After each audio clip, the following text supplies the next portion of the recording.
নিজেদের জুয়েলারি ব্যবসা বৈধ দাবি করে বনানীর হোটেলে দুই তরুণী ধর্ষণের অভিযুক্ত সাফাত আহমেদের বাবা জুয়েলার্সের অন্যতম মালিক দিলদার আহমেদ বলেছেন, এটা আমাদের বৈধ ব্যবসা। আমাকে যদি ডার্টি মানি ও স্বর্ণ চোরাচালানের জন্য গ্রেপ্তার করা হয় তাহলে কোনো স্বর্ণ ব্যবসায়ী বাইরে থাকবে না, সবাইকেই জেলে যেতে হবে।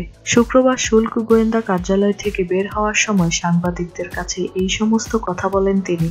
বনানীর ধর্ষণের অভিযুক্ত ছেলের পক্ষে বক্তব্য দিয়ে বিতর্কিত দিলদার আহমেদ বলেন, 40 বছর ধরে সততার সঙ্গে ব্যবসা করে আসছি। কোনো অবৈধ জিনিস, স্বর্ণ, হীরা আমাদের দোকানে নেই। তবে শুল্ক গোয়েন্দাদের অধিকার রয়েছে আমাদের দোকান সার্চ করার। তারা আমাদের স্বর্ণ, ডায়মন্ড জব্দ করেছে। আমরাও পেপারস শো করব। সাংবাদিকদের আরেক প্রশ্নের জবাবে তিনি বলেন, আমি যেভাবে ব্যবসা করছি সারা বাংলাদেশ সেভাবে চলছে।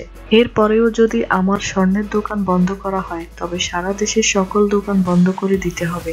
অভিযানে বৈধ কাগজপত্র দেখাতে না পারার বিষয়ে তিনি বলেন, তাৎক্ষণিকভাবে কেউ কি আর কাগজপত্র দেখাতে পারে? গত 5 বছর ধরে কোনো স্বর্ণ আমদানি নেই।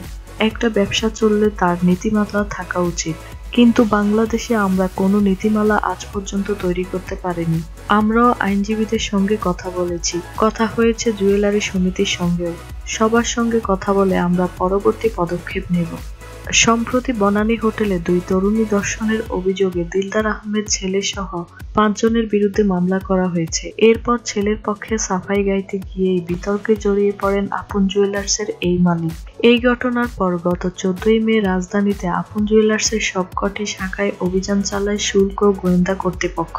এই সময় বিপুল পরিমাণ স্বর্ণ ও হীরার অলংকার জব্দ করা হয়।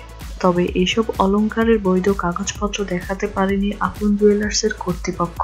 আর এসব অলংকার জব্দের 2 দিন পরে দিলদার আহমেদ সহ আপন জুয়েলার্সের মালিকদের ডেকে পাঠায় শুল্ক গোয়েন্দার কর্তৃপক্ষ।